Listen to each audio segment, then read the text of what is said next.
recalling our history that has been characterized by political and constitutional instability are the opening words of the preamble of the 1995 Constitution. And rightly so, because you may recall that Uganda has had a turbulent political history from, a single party state to later on a movement system, and now in 2005 we adopted a multi-party dispensation.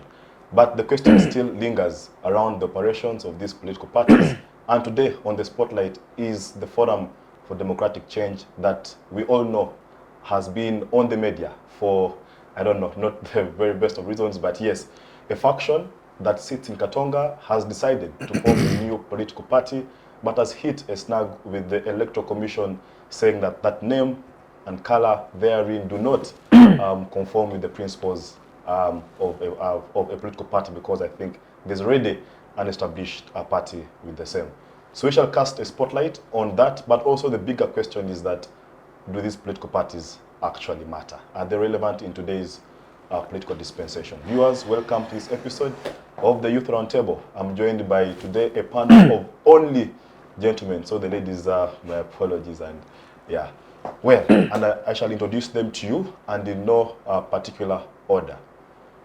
A lawyer by training, and the speaker of the Kawempe Division Council. Harris Walakira is the name. Harris, we are pleased to have you. Let me correct the record. It is the People's Republic of Kawempe. Have you succeeded? In the spirit, at least in the spirit. You have succeeded. That's how we view ourselves. Good morning to our viewers, and thank you very much indeed for having me. We are pleased to have you. Next to Harris is a gentleman from the Najana Nkumbi faction of the Forum for Democratic Change. Manful Abeneitwe is the name. Manful, we are pleased to have you. Thank you so much. I would wish first to correct the name. It is Abeneitwe. Manful Abeneitwe. Greetings to all. Greetings all viewers. My name is Manful Abeneitwe. I'm a NEC member of the FDC Youth League. I'm glad to be here at the Civic Space TV and being part of the comrades. And I wish us a fruitful discussion. Wow, we are pleased to have you. Next Manful is a gentleman all the way from the National Resistance Movement Secretariat, and also hails from Dokolo in Lango sub-region. Oremo Odwee is the name. Ndugu, we are pleased to have you. Yes, thank you very much, Comrade Kidega, together with the senior young colleagues whom we have today in the panel. I'm very honored to come back to the waves of civic space, particularly the Youth Roundtable. I'm very honored that while you introduced me, you brought the aspect of Dokolo. It is something I hold so dear to myself, and I'm very honored to be here. My name is Oremo Odwee. Thank you. Wow, what a detailed introduction right there. Of course, the Youth Roundtable celebrates its first-time visitors, and today we are joined by Simon Okore. Simon is a youth advocate, but also a student of diplomacy. He joined us for the very first time on the show. Simon, we are pleased to have you. Thank you very much, Moses, and the Civic TV, and the fellow comrades. I think I've been looking, watching, following Civic TV, and like looking forward one day to join the fellow youth and share. Thank you very much, and I wish the viewers a good time, and hoping we discuss and say good things to our viewers. Yeah, wow, interesting. Manful. Is he not going to do culture? Yes, to see the chairman and yes, the elders. It's our practice here that the very first timers on this show sing and entertain the singers. We shall have that later on. But Manful, let me begin with you, and for obvious reasons. Your political party is on the spotlight today. But just from your perspective, what is happening? Thank you so much. Of course, as the FDC have been at the spotlight for quite a long time, almost 1.5 years now. And I'm glad to inform you that the FDC still stands, because we had people who came to the media and said they were going to dismantle the FDC, the register it, which is false, because I can confirm that on 6th of this month, the Electoral Commission confirmed the leadership of FDC that was voted into power last year in October. Are you speaking of the FDC headed by the Lord Mayor? Not really. We have one FDC. I want to correct that. And we don't have the factions. We have one FDC led by President Honorable Patrick Oboya Muriat, Secretary General Honorable Nandara Mafabi, and the Chairman Honorable Jack Sabit. However, as any political party, we all know that we had internal conflicts, which may be resulted into some of our colleagues distancing themselves from the FDC. We have seen all that. And of recent, they decided to form their political party. I'm not sure, I can't speak for them. I don't know what is transpiring inside their organizations, but I wish them well. Like how General Muntu left us in 2017 after the structure elections and formed his other political party. So you speak like there is jubilation from Najana Kumi that these guys are living and it's okay. There is no effort to try and reconcile. And we tried all avenues to reconcile and to harmonize as a team, as an organization or a political party. And yes, it yielded some positive results because we have seen people who have come back to the FDC who had distanced themselves from the party, but they have come back. I strongly confirm that. Can we have maybe just a few examples for the record? Just a few examples. I will speak of Kasese, maybe because for Kasese they decided that they will not leave the FDC. We had the one Honorable Atkins Katsabe, who made a statement and said, if there is need to form another political party, is not willing to join that, but rather to stay with the FDC. And the entire Kasese, all the MPs actually that come from Kasese, confirmed and agreed to rally behind the FDC as they have done, because Kasese has been our stronghold for some good time. So interesting. Interesting. Harris, let me just pick your mind as well. You have one side of the coin giving the EC an ultimatum of 1 week to register their political party. Speaking from the legal perspective, but also your political mind, is that what are the legalese around FDC creating a new political party? Is there a clear contradiction that would bar them from having this new political party registered, owing to the reasons given by the EC, such as the naming and the color? So you can speak to the legal aspect, but also your political view in terms of, political parties generally. Well, thank you very much, Moses. That's a good question. Before I speak to the legalese, I think it's important to remind our viewers of the political environment in which the political parties in Uganda operate. And that is a dictatorial regime which uses every state institution to the aid of the NRM regime.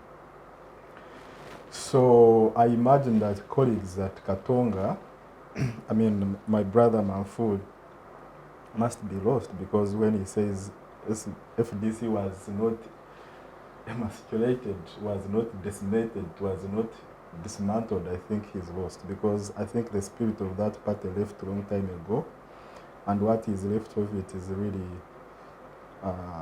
something incognito. Incognito meaning something which you cannot be recognizing.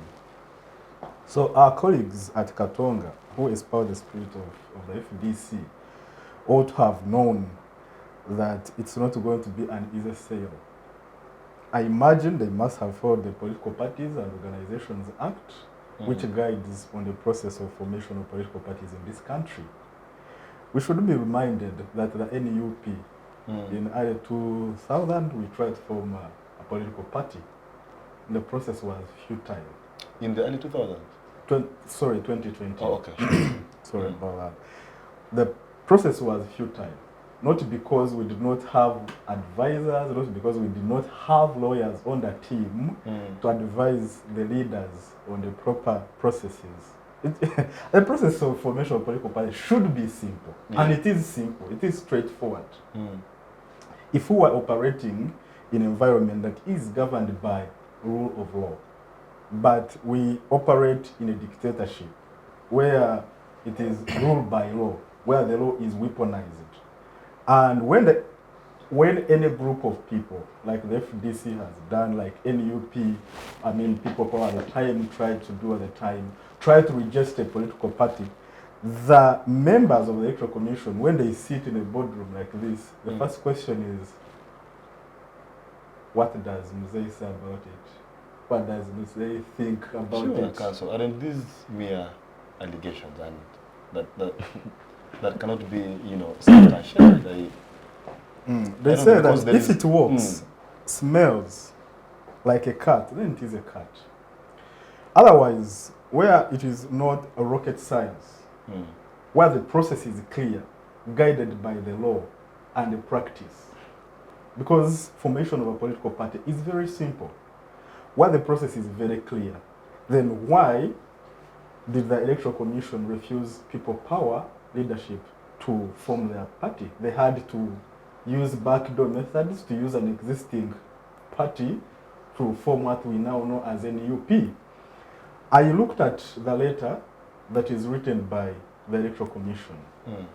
Leonard Mulekwa was addressing this to the promoters of the People's Front for Liberation. Yes, I get PFF. Yes, Freedom Front. Yeah, Freedom Front, yeah. Yes. And he gave three main reasons. Number one, says that the colors were not properly explained, that there was no proper detail. Number two, that the colors selected, mainly blue, which is royal blue, resembles that of FDC, an existing political party. And number three, that the name PFF, People's Front for Freedom, resembles another existing political party known as People Power Front.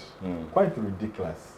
Many contradictions, the amount of contradictions therein form part of the reason why the public has a lot of mistrust in the Electoral Commission, but also in other public institutions. Why do I say that? There are many political parties which have blue as their color. Talk of NUP, our dominant color is blue. Not red? No. That is what we promote, but what we've registered with NUP, with the Electoral Commission, is blue.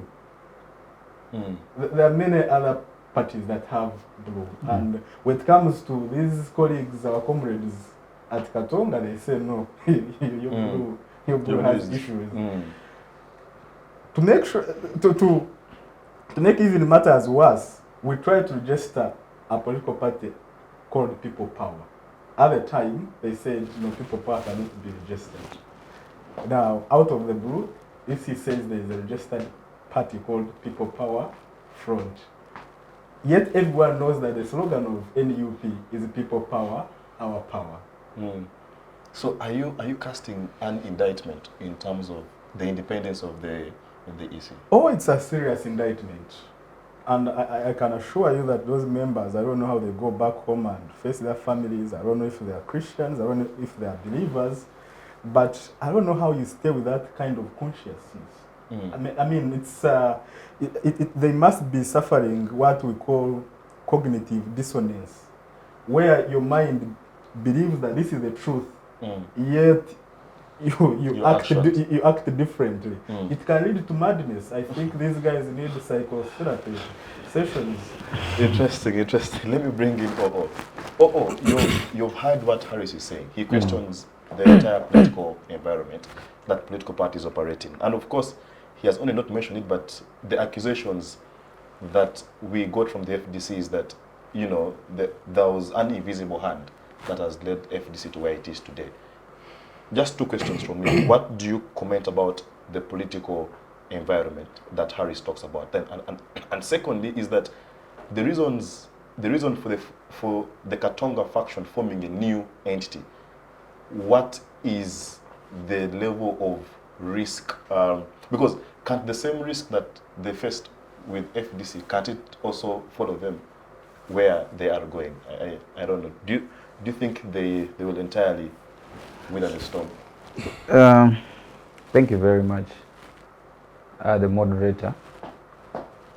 It is very important that this conversation comes at a time when we have a Minister for Justice and Constitutional Affairs having proposals for amendments in the Constitution, which is soon going to be pushing in the House.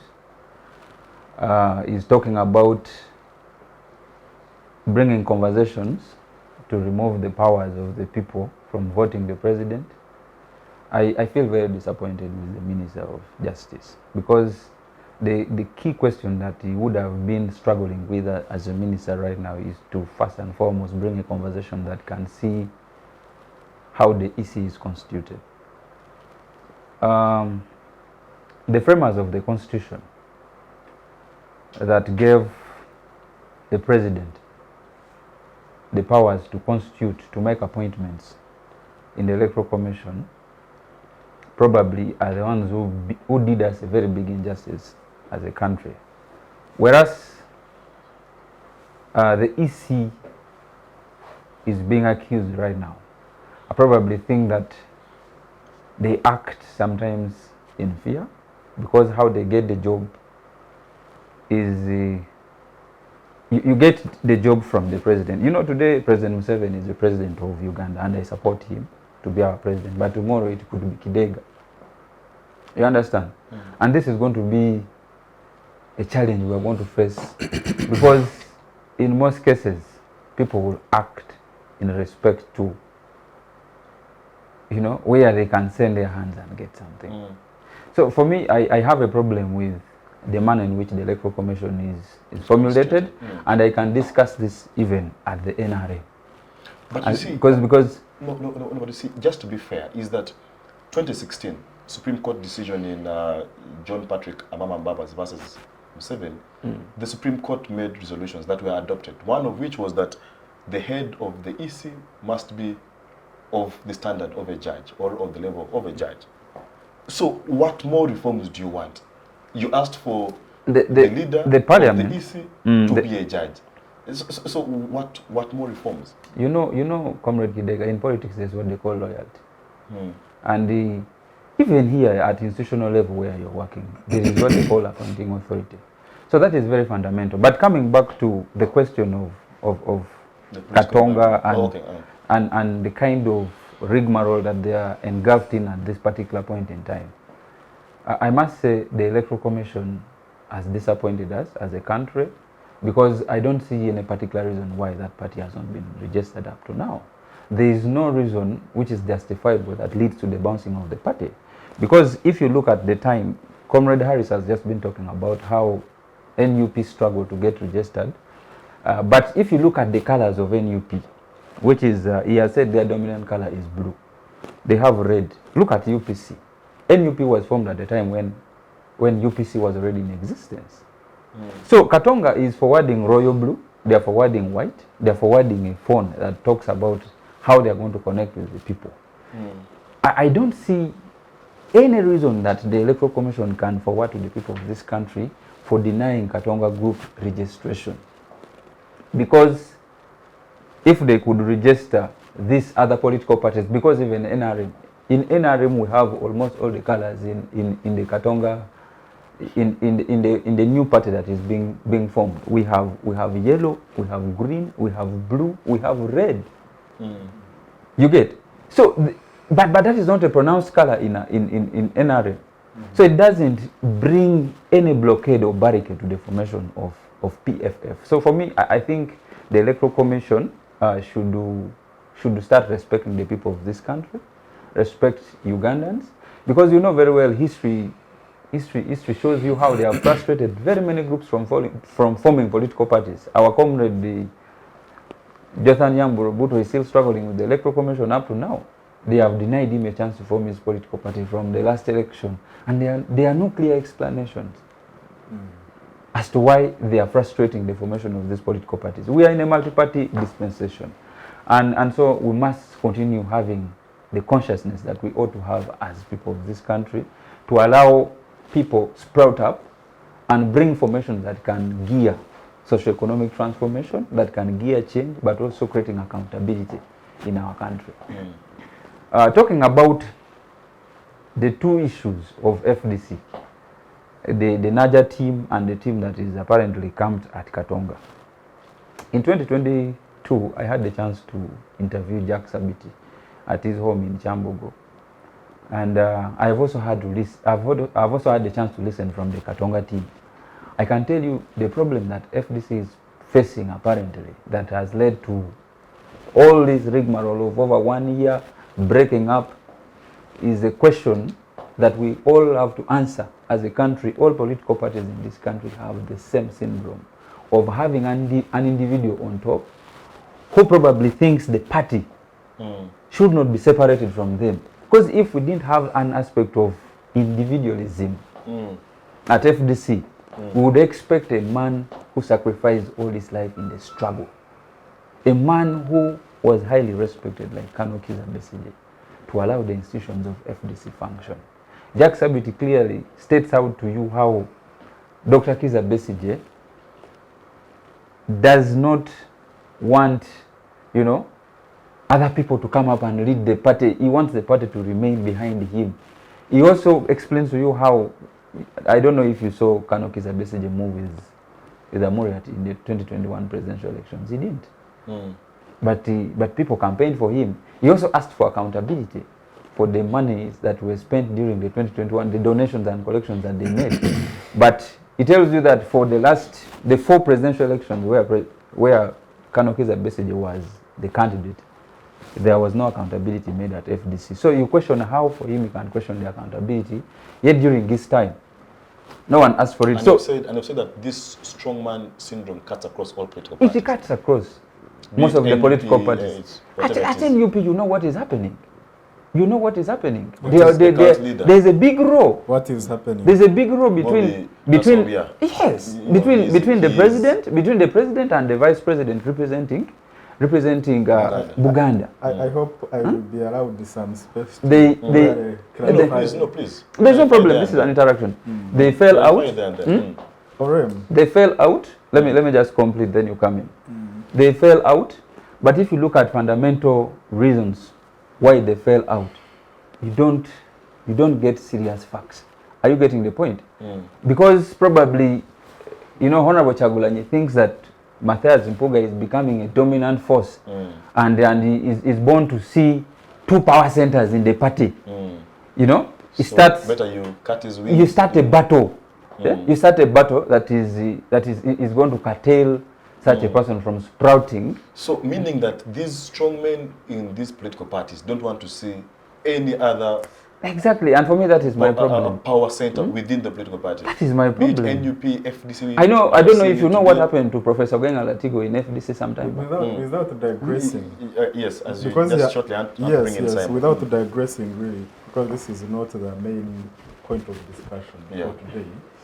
But my brother Oremo makes a serious allegation, a serious claim. He chooses which facts he wants to focus on and which ones to ignore. We have our values at the National Unity Platform, and among them is zero tolerance to corruption. Reasons why the Honorable Matthias Mpuga was asked to resign his position as the commissioner are very much known. They are in the public domain and they need no repeat.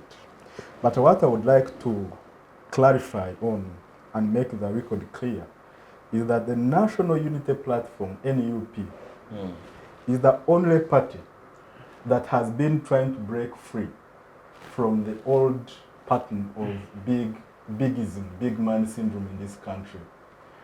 It is the only party, maybe to some extent the ANT, the Alliance for National Transformation, where the leaders, the leading founders, have tried to divest power of themselves and allow institutions of the party to grow, to develop.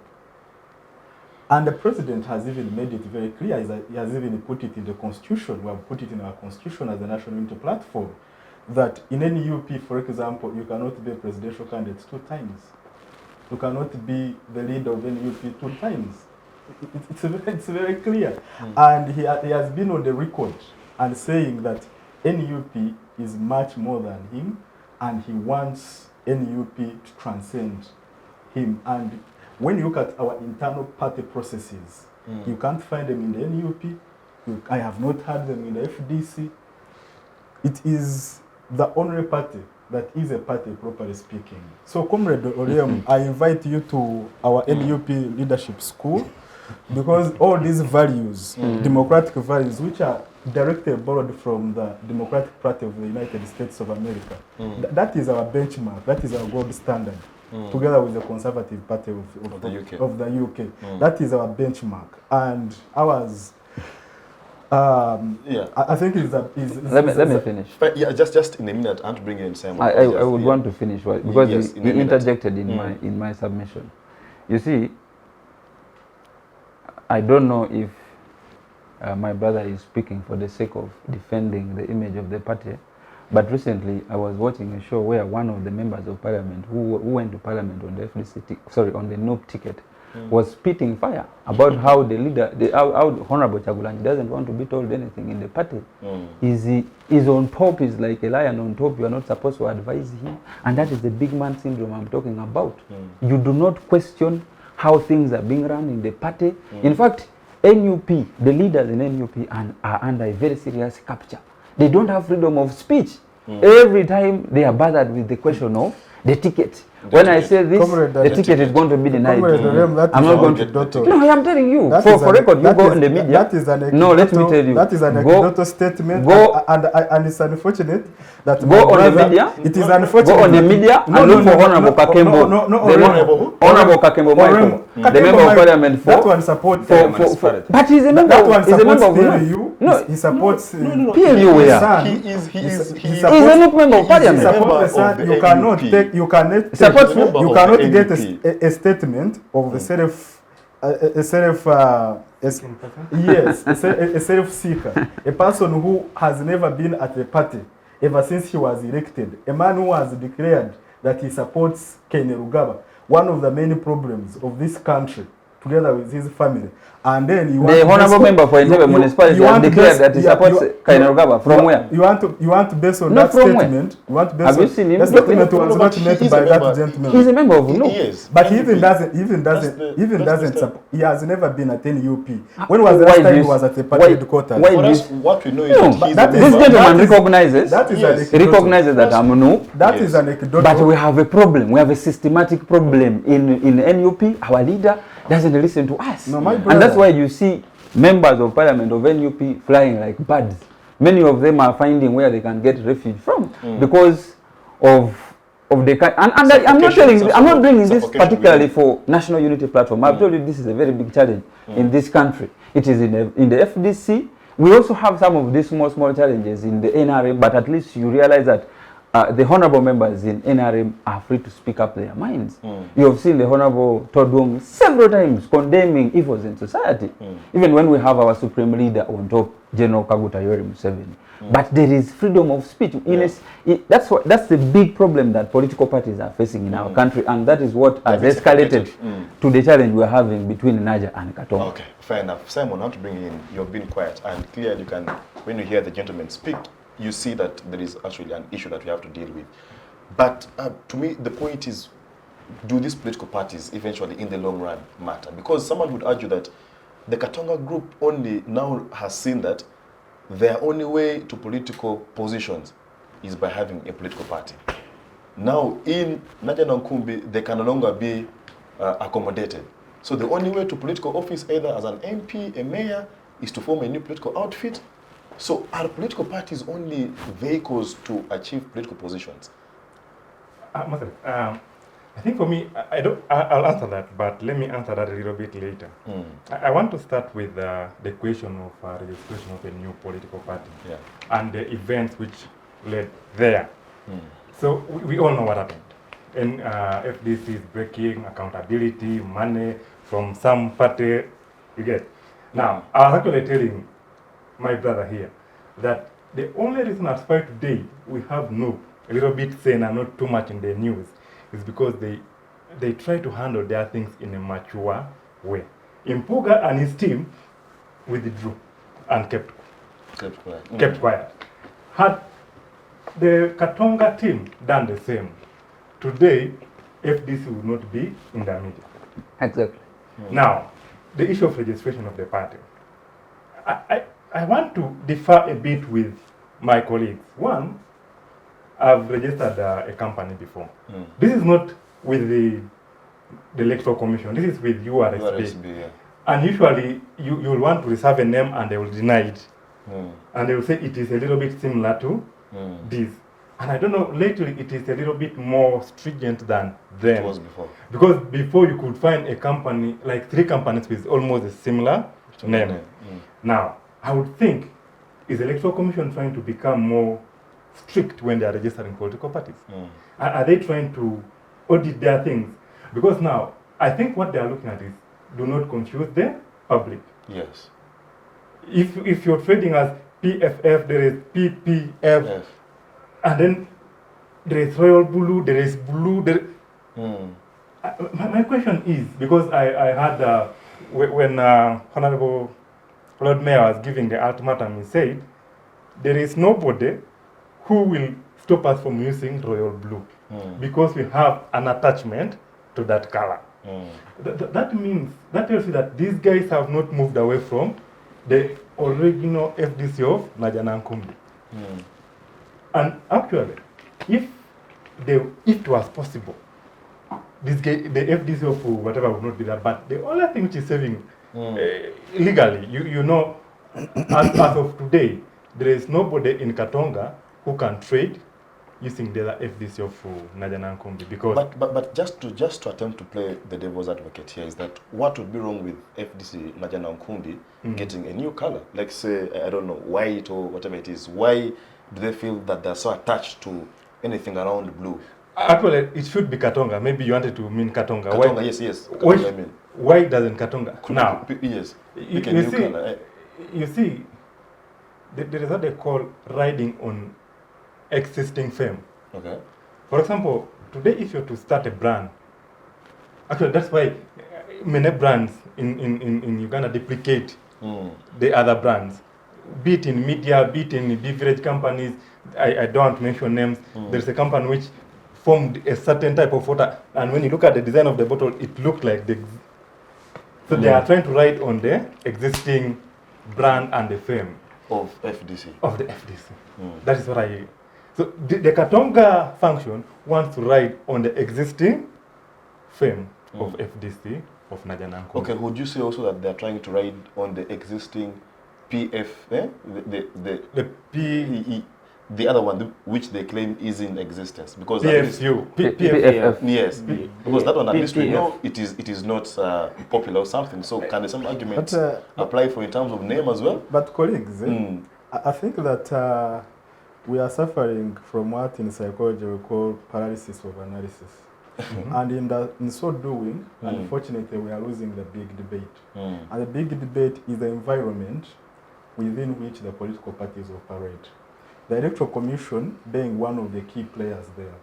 The question I expect my brother and us to be concentrating on is whether there is fairness, justice, and accountability at the Electoral Commission. Now, you talk about you talk about riding on fame, but my brothers talked about the fact that there are so many parties sharing different colors, and there's also a limited number of colors there is. For your information, the last time I checked, in Uganda, there were about 38 political parties in this country. You need to know how many primary colors there is.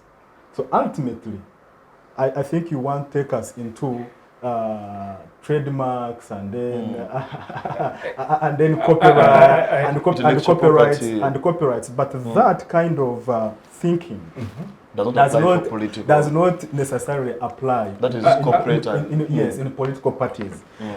I appreciate the processes at NBS, and I appreciate your argument that the Electoral Commission could be trying to be stringent, but where do you draw the line?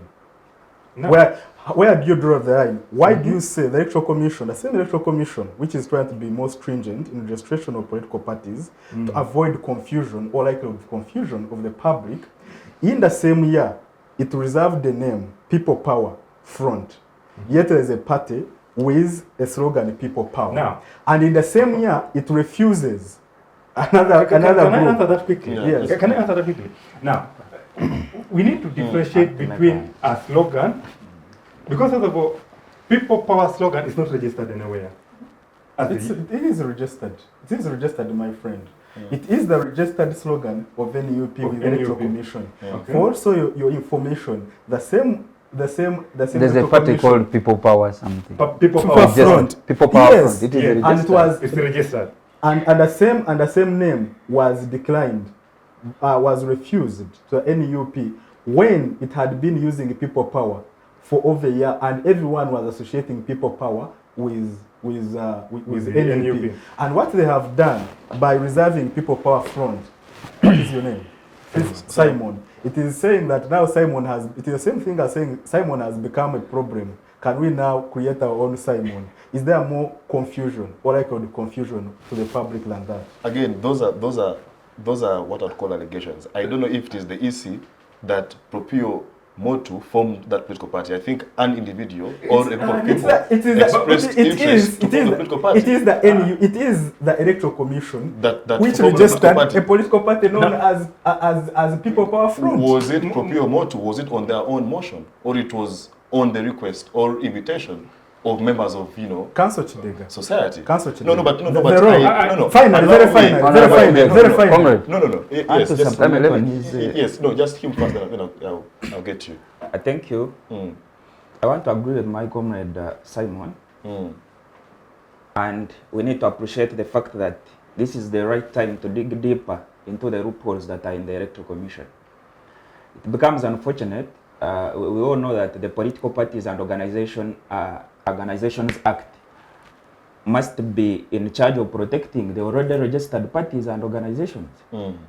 So, if you come out of the FDC and you still say you want to affiliate with its registered colors, I think it becomes the act.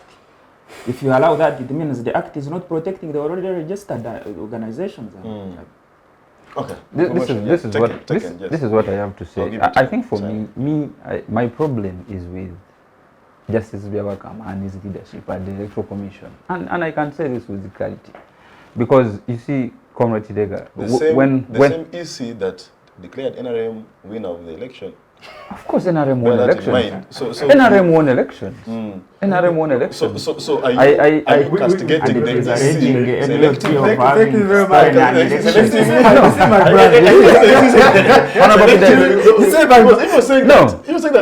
my brother. Let me tell you. Entirely has a problem. Let me tell you. The same EC, the NRM, winner of the general election. The NRM won the general elections without doubt. You go to the north. What Comrade Oremo is exhibiting on this show is what the greatest majority of the NRM supporters exhibit. No, but just a moment. I don't want to misquote you. Let me give you clarity. That is what we call cognitive dissonance. In his analysis of the impunity by the EC, Comrade Oremo is spot on. And he knows that impunity is funded by no one apart from the president. He has said that he cherishes. So I do not know how in the same breath. Let me make you understand how those something. two ideas can live in the same mind. Let me make you understand something. An institution can exist, it can deliver, and it can fail on certain things. Okay. Are you getting the point? There is no institution, there is no organization that doesn't have mistakes. If we say there are problems in NRM, it doesn't mean that NRM doesn't have good things it has been doing. Are you getting the point? So what I want you to know is that it is a question of the Electoral Commission that the Katonga faction is struggling to register their party, because the reasons that they forward to the people is not clear and they are not justifiable. So relating to the question my brother here is discussing on the question of Katonga faction, being interested in riding on the already existing brand, I do not buy it. Because even when you look at, for example, look at the colors they are fronting forward, they have royal blue and white is as well bold in their party, which is not bold at Naja Nankumbi. White is not a very serious color in Naja Nankumbi. Does Naja even have white? I don't think they do. You understand? They do. Even Naja when has white. Yes. They do. Most of these parties have white. If you look at the clothes, for example, the Seven Jews are wearing, white is serious, the serious color. So the debate around the failure by Katonga to register their party, I feel like we should be having a debate on the functionality of the Electoral Commission and the frustration, because history has it. They have frustrated many people from registering political parties. But they delivered a very successful election in 2021. Yes. Good. President Museveni. That is why you draw the line. Because before you can come in, because you see, Comrade Kidega, these are factual things. You cannot just win elections in Uganda and you claim that you won elections. You go to the north. Go to Dokoro, for example. The people who claim that they won elections were getting 5 votes. In a polling station, someone is shooting 250 votes. Go to West Nile. Go to Teso. Go to Karamoja. You understand? Yeah. So if you won majority votes, if you won in the Dokoro, Nup is actually by election. Nup won in which by election in Dokoro? That is wrong. When you bid 1 million votes. Dokoro Nup won. Nup won in Dokoro. Rather UPC, not NRM, where you say that you have. No, we are discussing 2021 general elections. You go and look for facts. Look for statistics.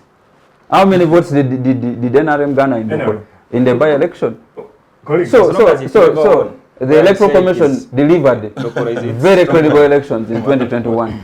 Okay, guys, fair enough. Let's give Simon this time. Now, for me, I want to come back where I stopped.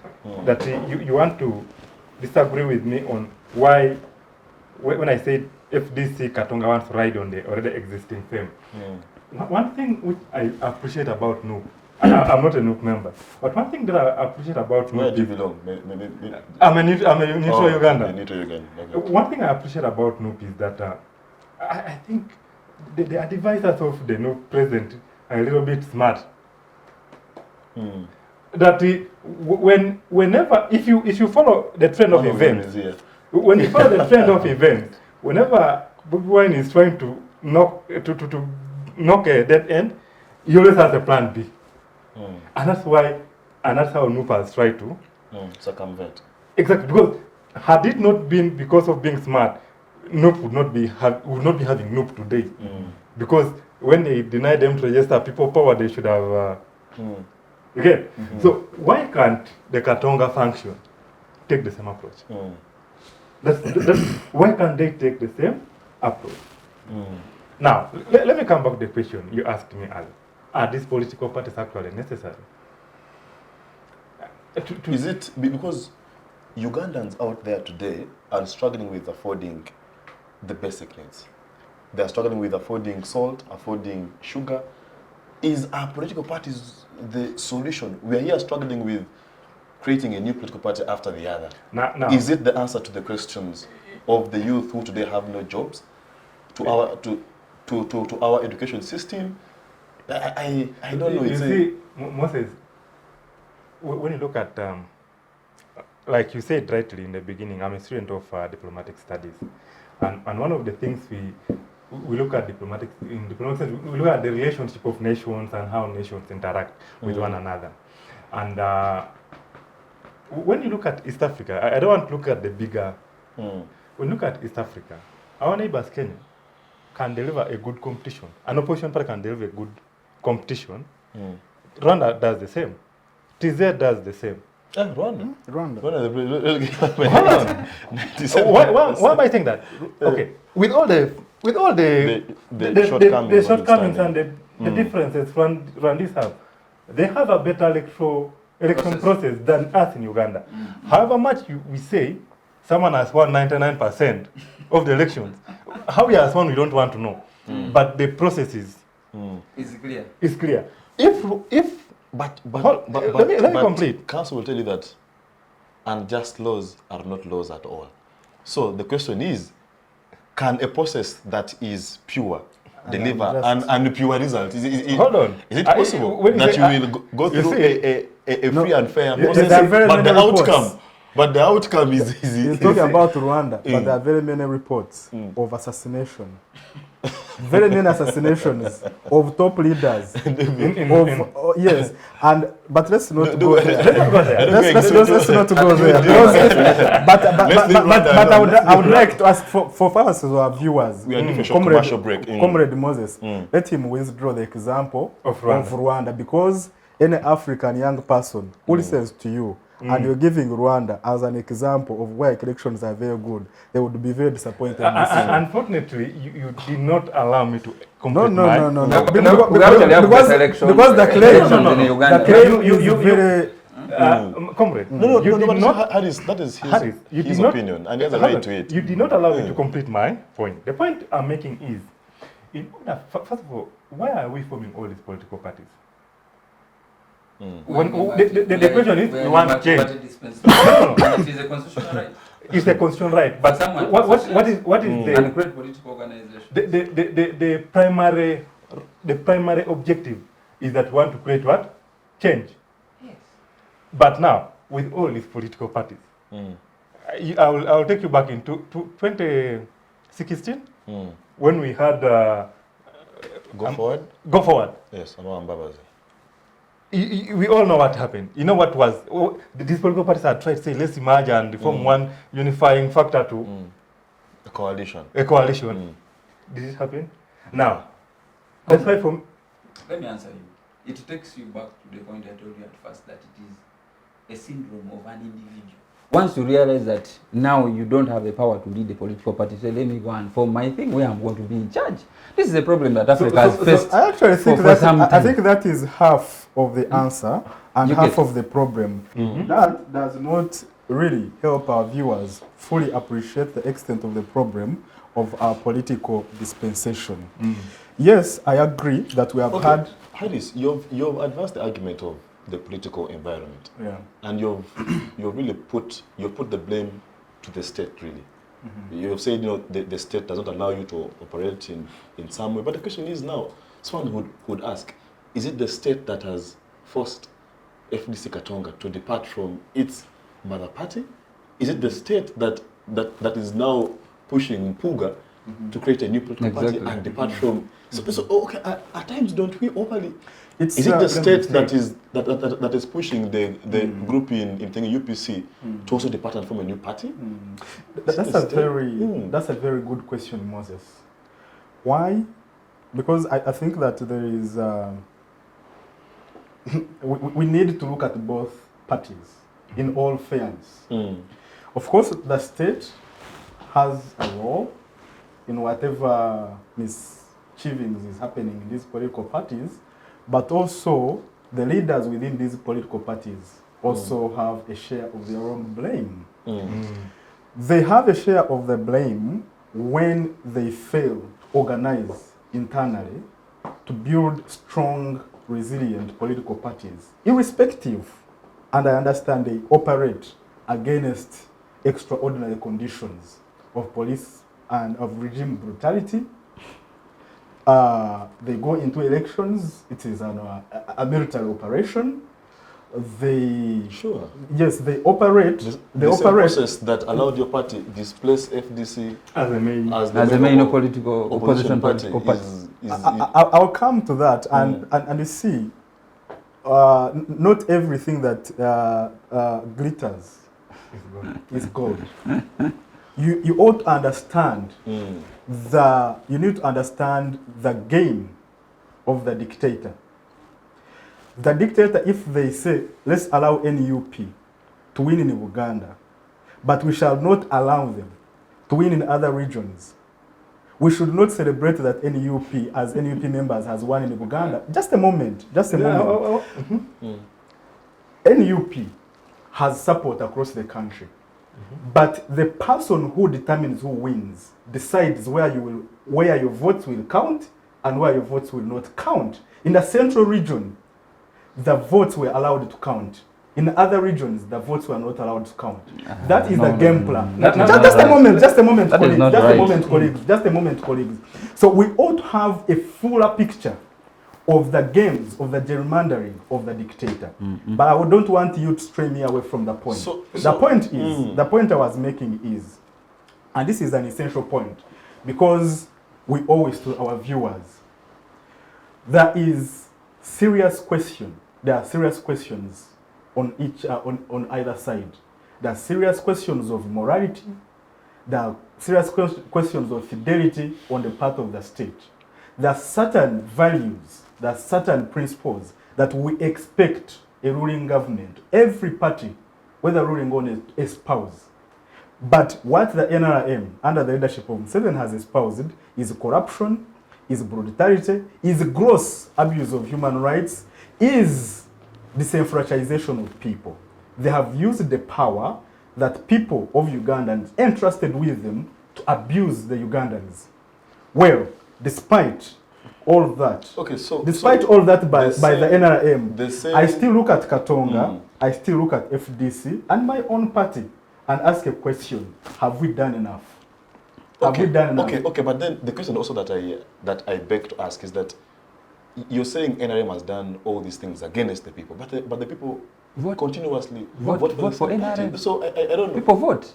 Where's the mismatch then? If your arguments are indeed true, then the people should be able to... Yesterday, the president of the NUP, His Excellency Robert Kyagulanyi, in response to the claim by the president, Mr. Museveni, that NRM was rigged, the NUP rigged, up to the tune of 1 million votes. He said, I challenge the NRM and Mr. Museveni to allow what we've been asking for since 2021, an independent national audit of the elections. And let's see who is fooling who. Because you see, and this is the preference fortification I was talking about.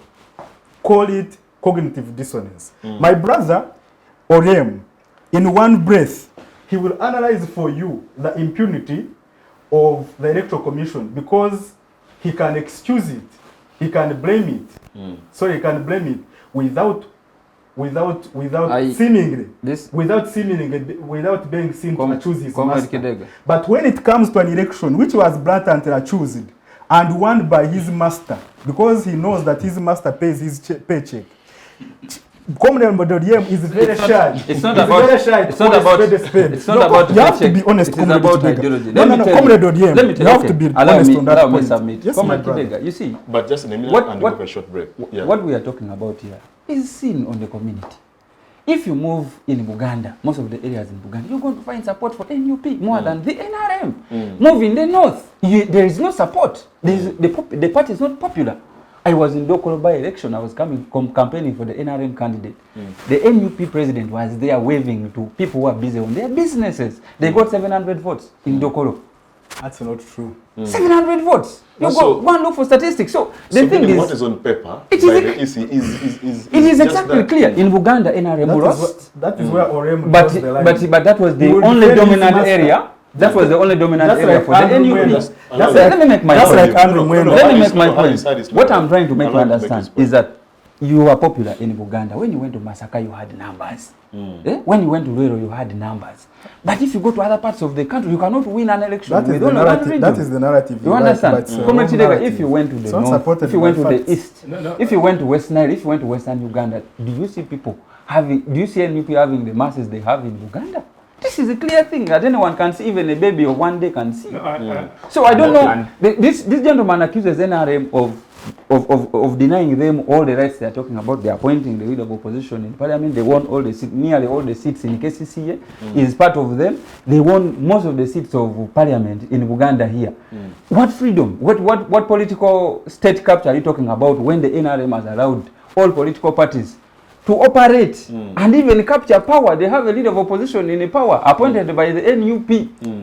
So what democracy are you talking about which is not there? How does having a leader of opposition how does having the leader of opposition in that is democracy that is controlled by President Museveni Hati Museveni? How does that is democracy. We are how does a small councillor like me hurt Mr. Museveni? We are due for but at least you won the election.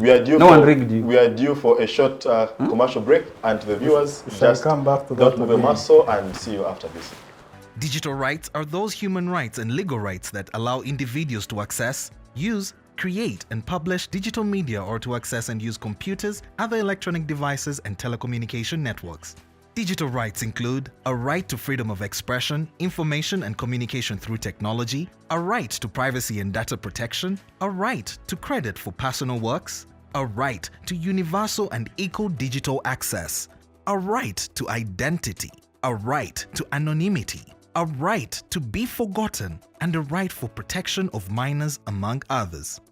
The state's digital rights are frequently violated through various unfair actions, for example, blockage of websites and social networks, theft of credentials, unauthorized use of people's data for personal gain, privacy intrusion, online censorship, arrests and intimidation of online users, internet blockages, and the proliferation of laws and regulations that undermine the potential of technology to drive social, economic, and political development worldwide. It is hence every citizen's responsibility to respect rights of other digital users and to speak out or report to the responsible parties when one's rights are violated. We'll be back from that short commercial break. And as we delve into the second half, we shall focus more on really the essence of these political parties. Are we not just wasting taxpayers' money to fund these political parties? Because, I don't know, have they gone ahead to cause the desired impact that Ugandans want to see out there? And Manful, the bee that stung FDC Najana Nkumbi, couldn't that same bee sting the new intended group? Thank you, comrade. And I want us all to believe that what happened in the FDC almost has happened to all political parties. However, it depends on how you deal with your internal fights. That is where we went a bit wrong as the FDC. But we need to understand that each political party, like a family, they have their internal conflicts. So some of them we hear about them, some we don't, depending on how their readiness to deal with their internal conflicts. So I believe, I don't wish, but I believe this is something that has been here for quite a good time, that has been eating up political parties from way back. I don't wish it, but I can't say it can't happen. Because the group in Katonga is saying that they have left you people because you're corrupt, you received money from I don't know where, and you're not accounted for it. So do you think, because has the element that has gone to Katonga now the pure FDC that is not corruptible, that is not, working with the regime as they accuse? No, you see, when you talk about money, that is actually one of the weapons that have been used to bring internal conflicts in most of the political parties. One, we need to understand, as the opposition, there is no way how you can bring your accountability as an opposition political party fighting a dictatorial regime. You want to bring your accountability to the public. Because as a political party... But you are a public institution. Political yes, we account to the Electoral Commission. We account to the Electoral Commission. However, we don't account to where we get the money from. We account to the Electoral Commission on the money, maybe iPod, money that we get from the Electoral Commission. But we don't account in a way to speak on where we get our funds. Because we have a committee under the Deputy Treasurer General. Do you account to the members of the party at least? You do account to them? We do account. And have records that. Yes, and the members that left are saying they were not satisfied with the accountability and the sources of money that came into the political party. So, Honorable Jack Sabit has quite on several times spoke about this. He was our founding Treasurer General actually. During the times of Dr. KB, there is no, he never made accountability. That is what he speaks, because he worked with him. He never made accountability of the funds he was getting from all sources. When it comes to this time, and he's asking for the same accountability. But two wrongs, we have records two wrongs don't, you know, whatever, may make anything right. If something is wrong, it is wrong. Whether basically was doing it in his time or not, if it was wrong, it is wrong. So, as the party, we believe in accountability. And the records, we account to the Electoral Commission, as we are mandated to do, and we account to the members. Records are at the party headquarters. But still, there is a reservation of where do we get money? Because if it is, imagine a scenario where you, as Moses, you come and you say, no, you are doing well, and I believe in you. Maybe you are a rich man, and you say, no, I want to support you. We should not come to the media and say, disclose this one has given us money. That is where the problem comes from.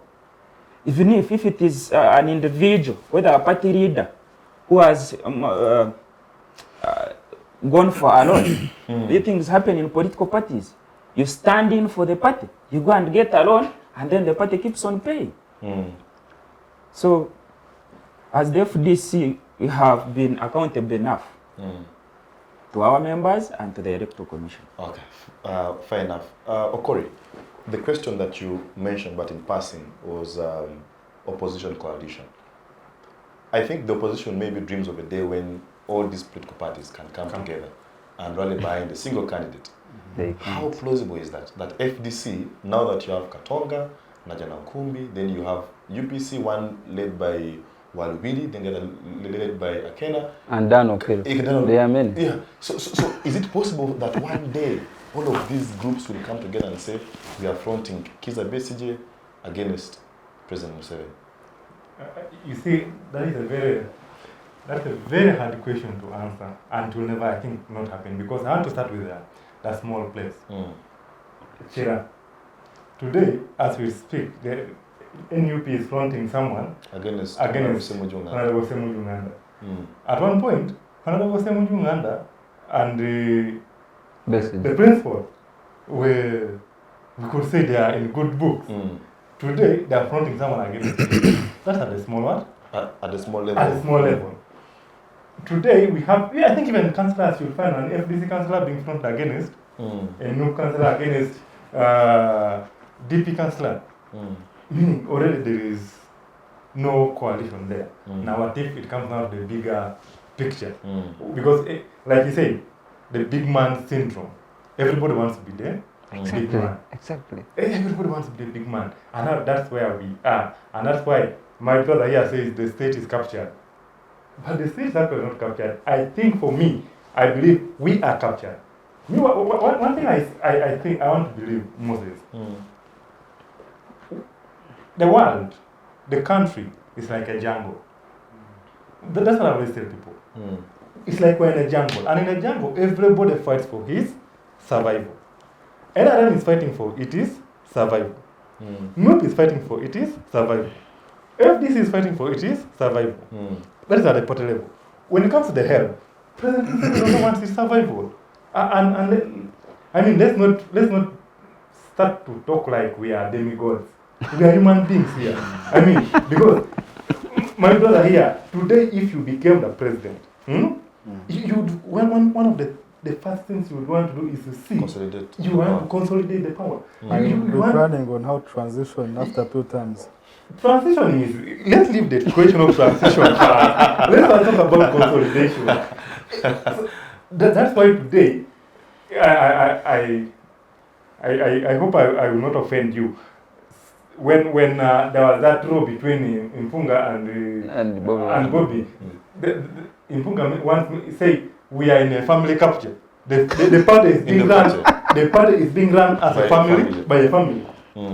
Which appointed him as... No. That one we don't want to know about it. Let's keep it on in the back. But his family captain. The family is family. Appointed him and also not disappointed. He's disappointed. The family. Without grounds. Without grounds. So it was not a problem when it appointed him. But no, but the so point you're is, saying, I think Chairman Nyanzi, we're talking about actually, there's a gentleman who was saying Dan Magic, I don't know the There's- names there. No, Dan Magic is not a family. There was I one- remember. Don't mix facts. I forget the name, but he said, I think on NBS, he said, in Nook now, you have to behave and you have to try as much as possible to behave like the principal. That's why he said, now I pity a man like Joel. Joel used to be a gentleman with decorum, but today Joel has to bounce. Because he has to behave like the principal. He doesn't want to be seen to be more smarter Than the principal. That's the big man's syndrome. Now, will these big men allowed to sit together in the same place and agree? Okay, I think that's a good question. But as we advance to maybe the second element is with regards to the law as it stands. Is that do we actually believe in multipartyism as a people? Because our constitution, Article 70 talks about multiparty dispensation, but Article 69 talks of the movement system being in abeyance. So it means that at any point in time, we can switch from multipartyism back to the movement system. So as we discuss political parties here, is the spirit in us as a people of Uganda? Because, I mean, our law gives us a second alternative. That should we fail here, then we go back to the movement system. So your party, I think if you go back to the 2005 whatever referendum, the NRM was really it was pro-movement really. If you look at the hindsight. So today, has the NRM ever since abandoned the movement idea and is now fully embracing multipartyism? First of all, you need to understand the history of NRM very well. At the formation of NRM, we had a lot of movements, liberation movements all over the continent, and you know that President Museveni was very much benchmarking with key African ideologues like Samora Machel, where there was Frelimo, not as a political party, but as a movement. A liberation front. I think for me what I can say, because later President Museveni in his well-thought leadership realized that there was need for participation by Ugandans in the politics and the affairs of the country. And that's why you see amendments later came on, so people went into the situation that we are in right now. We opened up. Exactly, and that is what I need my brother here to understand, that the space was open for Ugandans to participate, and people are participating in the affairs of this country. I can tell you, there's a question you asked this gentleman earlier on, that what significance do we have with political parties in this country? They have a contribution. Even National Unity Platform itself has a contribution. Recently, you saw how the leader of opposition plus some MPs made a very serious, oversight operation over the Luwa hospital, the specialized hospital that is being constructed, exposed the problem that the hospital is facing, how it has been slumbering for all this time. And that's what we are talking about. These players have got to be there.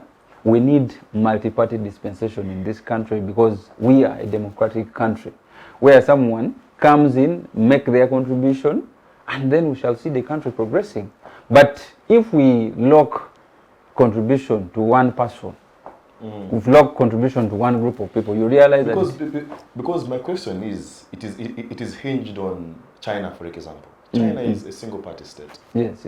But because you're hinging political parties to development, I think you're trying to connect those two dots. Exactly. But I'm telling you that in China, it is a single party state, but you cannot question China's level of development. Yes, I know. So are political parties exactly important in terms of the country's economic development? They are. They are. I can tell you this without, I cannot withdraw this. Political parties play a very, very significant role in the development of a country. You see, Comrade Kidega, for things to happen, there must be a team of people who are looking on what is not going on right. They speak about it and bring people to book. Question, the role that the leader of opposition plays in the parliament of Uganda is very, very fundamental. Because you see... Because if, for example, we had the one house... I think... Well, can I just interject? Sometimes I want to believe that, but sometimes I want to actually differ. You know, for me, I'm a believer of realism. And in realism, they say, let's look at things as the way they are. I'll just run you back very quickly. The leader of opposition now, by then was the chairperson Kosase, exposed some of the biggest scandals in this country of Uganda Airlines. Yes. Good, perfect job done. What has it done to us? No, you see, what I'm trying to make you... let me go with it. So for me, sometimes I believe this multi-party is a scam. Because look at how much taxpayers' money goes. Each time we go into elections, we have to fund political parties. And you look at our resource envelope. This is money that we are borrowing to finance a process that we don't even believe in as a people. Because maybe should we adopt the Lee Kuan Yew approach of Singapore and say, let us first develop things to do, and then we go into participation. Yes, things to do with human rights. What will become after? Can I come in there? Yes. No. There you don't really. Before I respond to that, I'm just trying to think out loud, and because it's a very important question. The relevance of political parties, multi-party political dispensation in our community. But let me build on what my brother Manful earlier said. You see, in contract law, there's what we call a fundamental breach. If we make a contract, you and I, and the contract is for delivery of 10 studio cameras, and you deliver 10 phones with cameras, that's a fundamental breach. Where the agreement was, we want studio cameras. If I hired you to take me to Nairobi and you take me to Kigali, Rwanda, that's a fundamental breach. And so you cannot say that FDC was formed just for the purpose, just for the sake of it. It was formed for the purpose, primary fundamental goal of challenging Mr. Museveni and his dictatorial regime and bring about and return power to the people. By taking money from the regime, the leadership at Najana Nkumbi had vacated the fundamental promise. Just a moment, they had vacated from the fundamental promise, and therefore, NU... It is still an allegation. It is still an allegation because let me make a point. FDC had therefore vacated its fundamental process and was therefore no longer important as a vehicle for change. Therefore, you could not say that there are ways of handling internal grievances that FDC had done, that the Katonga faction, and I don't speak for them, that had no... So meaning there was an irreparable damage so there. let me build on that, on the question, because I think that we have shared challenges as opposition political parties in this country. And I think even the NRM really faces significantly the same challenges, because while my brother here would like to say that the people can freely express themselves, there are questions, my brother, you cannot express yourselves on in the NRM. The question of transition, you cannot talk about it. My brother is very coherent and very articulate when analyzing the maladies that affect this country until the analysis points to his president. And everything... Our president of the country. I don't know. He is an illegitimate president. He's very legitimate. The president is very legitimate. Let us not lose the train of thought. You are driving us out of conversation. Yes. So the political parties, as they are, we need to, I think the primary question we need to ask when interrogating whether they are relevant to our political dispensation or not is, what is the primary objective of a political party? And the primary objective, as envisioned in our constitution, the 1995 Uganda Constitution, is that they're supposed to be vehicles of mobilization for citizen participation. But that participation envisages a particular environment that assumes a leveled playing field. Are we together? Mm-hmm. That every citizen, every player in the political parties is going to be afforded the same playing ground.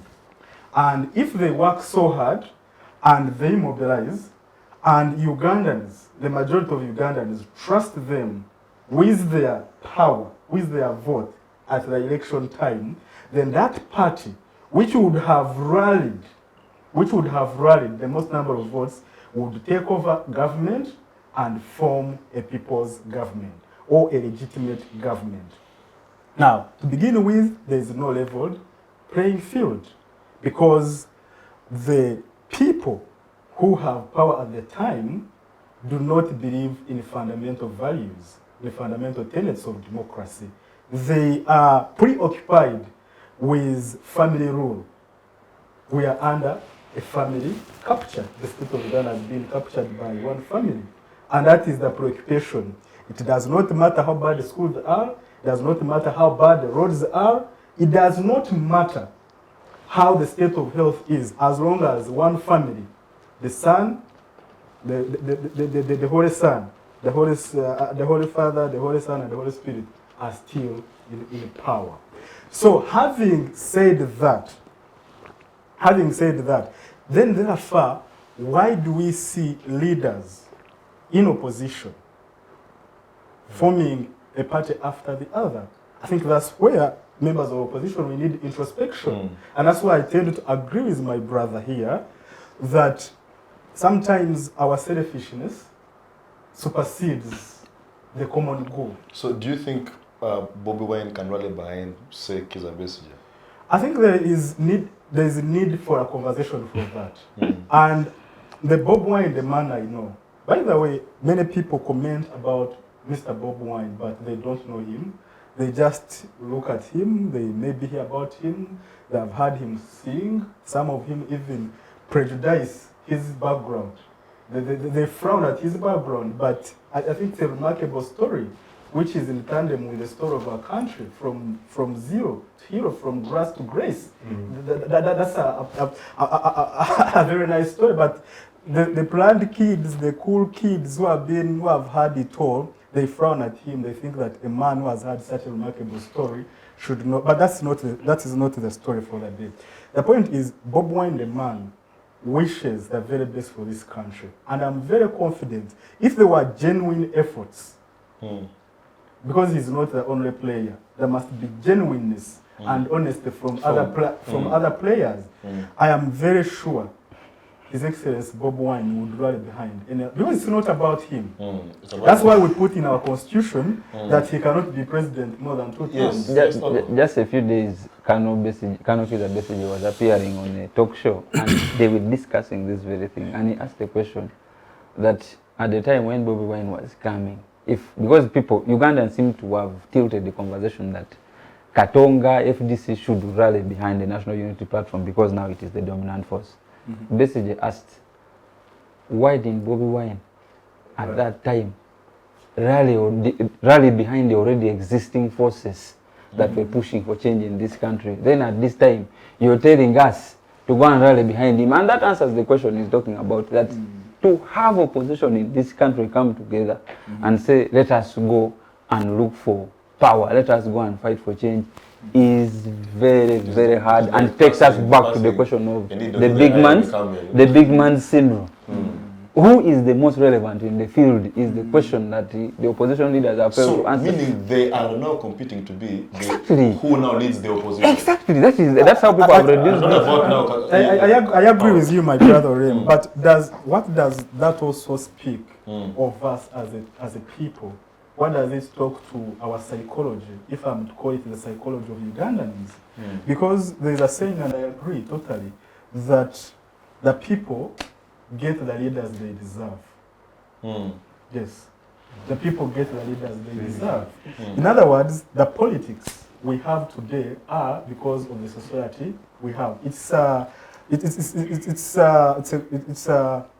lowest common denominator of any society, that our cultures, our economics, our social interactions, our political interactions, they interact and produce outcomes that we are seeing in the political arena.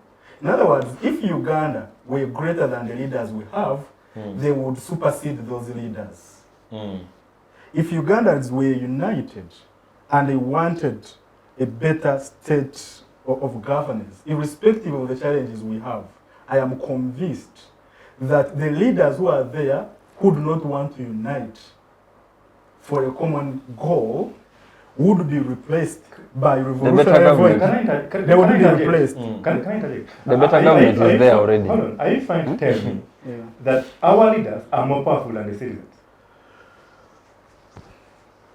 Well, it's a yes and no question. It's yes because when you say, when I stand here and I say, I don't know whether I should actually say this on television, but I don't know whether I should say this on television, but if I'm to be honest with you, yes. And you see, it's yes because, and this happens in many societies, where an elite group of people who capture institutions of the state control what the greatest majority of the citizens have to experience. Because, for example, economics determine politics, and the politics also determine the economics. They're inextricably tied together. So if the greatest majority of the population are poor, and the economy is controlled by, say, 10%, this 10% will control the 90%. Why? Because as human beings, we must fulfill certain basic conditions of life before we can participate in certain processes. You look at Kidega, he's a handsome guy, he goes to gym, because he has certain factors that are taken care of. He doesn't have to worry about food, he doesn't have to worry about what my brother Kidega focuses on is how appealing am I to the nice ladies out there. And Kidega can participate in an intellectual conversation because these primary considerations of life have been taken care of, have been sorted. So for the greatest majority of Ugandans who still have to worry about rent, many people have been in some parts of this country, when it rains in my division of Kawempe, some people sleep like animals, I'm sorry to say, because water and flooding. And they go sometimes without a meal. I know colleagues who walk from the city center, CBD, to as long as Kagoma. That is like 5 kilometers. A man who is undergoing this kind of mental state, psychological state, has no time to participate in the politics of his country.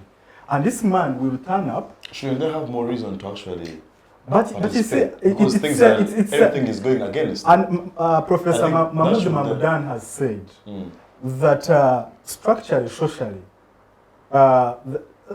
structural changes take a long period of time to materialize. In a minute, as you wrap up. Yes. So unless we address the fundamentals that empower the citizens, first of all, to live dignified lives, then we are not going to have fellow citizens in their respectful and dignified capacity to participate in serious questions of political determination. So for as long as this small group of elites, you and I now, and a few others still hold this power, the conversation of what country we have still remain largely amongst us, and to the exclusion of the greatest majority of the population. True, that's true. Okay, colleagues, our time is fast spent, so I'll give us just a minute and a half each to give us your parting shot. So just look to the camera there and say what you have not said in those 90 seconds. I'll begin with OO as I move towards. Thank you very much. I'm happy you started with OO. So thank you very much, Comrade Kidega, plus the gallant colleagues that we have had in this panel.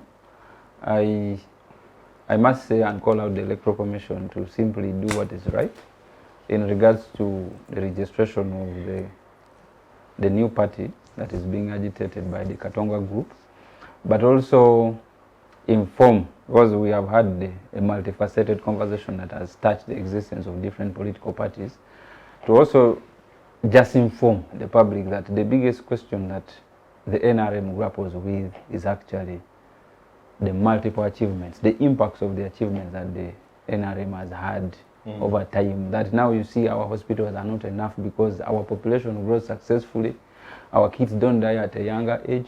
So we have a pressure that we are dealing with, the government is dealing with, and I can only say that it is just a matter of time that we shall be in position to address the problems that have been caused by the great achievements, the fundamental achievements, the basics, that now our services are not enough because we have a steadily growing population, a steadily productive population, and we are moving where we should be, though we have not yet reached there. Thank you very much, sir.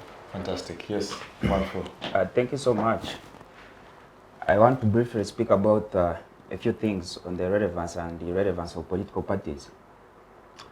One, and as a person, most of the times as an opposition person, I distance myself always discussing about how bad other opposition political parties are doing.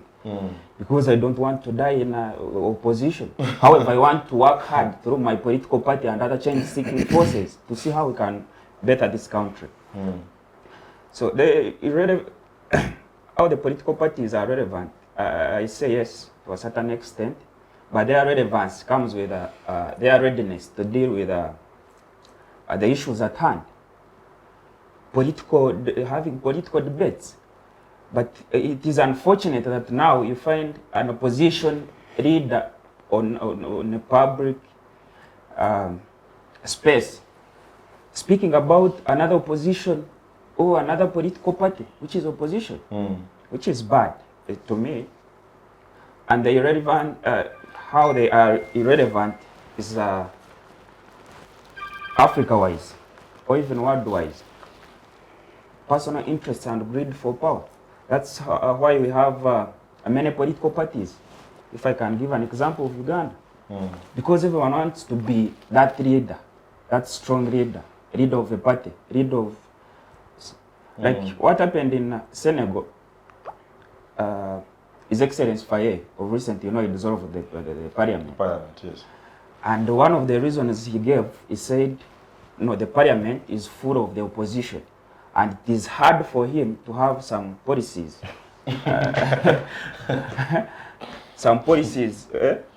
Come in. However, he started well. So, you see that after winning an election, because the opposition should have done the checks and balances, after winning the election in Africa, every political party wants to move on its own. I am currently in love with Kenya. At least when Ruto won, he has, after dissolving the cabinet, he has brought 4 people from the ODM. Of recent, we have seen him give a lead to Honorable Raila Odinga for AU chairman. Sure. So it means there is the multi-party dispensation in Kenya is trying to Minister of Gender, Justice, to bear some fruits. IGG as well. Yes. Lastly, I want to thank you and the management of Civic Space for having me here today, and thank the comrades for a great discussion. And for always giving us a platform to discuss matters that concern our nation. True. In a way of putting it in the right place. I strongly say our nation is in which one can I use, comrade? Is in a Ramshakod state, maybe. That's an understatement. Okay. Yeah, so I thank you and thank you very much. Yes, Harris. I would like to conclude with 3 points. Number 1, economics produce politics. and the kind of political outcomes we see across Africa, where it also happens to be that most people struggle with poverty or have small economies. In other words, there are shrewd contestations for survival, for resources. The politics also tend to reflect those economic struggles. And that's why most democracies across Africa are weak, and in some cases they tend to dictatorships because of economic factors. So I think that part of we've been talking about the contribution of political parties in a political sense, challenging for power, while that should remain the primary goal, but also political parties need to invest heavily on other fronts like cultural transformation, because societies become those repeated practices that people engage in that produce the same outcomes. Yes. You are a result of your habits, your behaviors. Every one of us is a result of our habits and behaviors. And so are nations. So we need a cultural transformation. And I think that political parties can play a leading role in that respect. Also need we need economic empowerment and social transformation. And we need to see political parties also playing a leading role in mobilizing the populations, the masses, for economic transformation. Because as long as they remain trapped in cycles of poverty, then they cannot meaningfully participate politically. My second point is that is drawn from a statement by Jisha Muntu, which I strongly believe in, that until and unless we have a critical number of people who believe in a certain tendency, then we cannot achieve reasonable politics. So we must grow men and women in this country, and this country is predominantly young. We must grow young women, must develop young women and men who espouse certain non-negotiable values, who espouse politics of reason. And until then, that's when we can have civil and respectful conversations across the political spectrum. The last one, of course, is a thank you to you, the moderator, my young brother Kidega.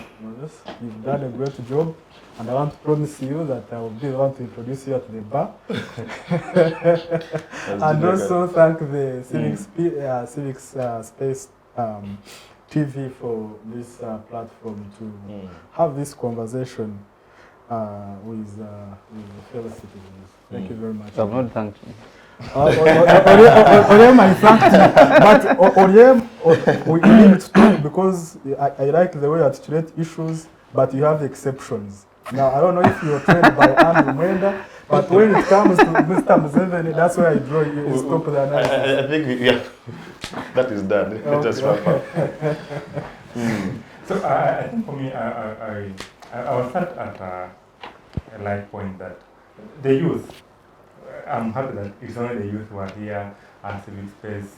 I think the youth need to, first of all, take very keen interest in the affairs of their country. Yeah. Because it's not until then that we can make some decisions which are informed, which are impactful. And then also, like you said, some people walk from city center to his village, Kakomba and all that. So there are different opportunities which are there. Whether in opposition, whether in NRM, first get what is there. First eat before you fight. I mean, because there are programs which this government has dropped. There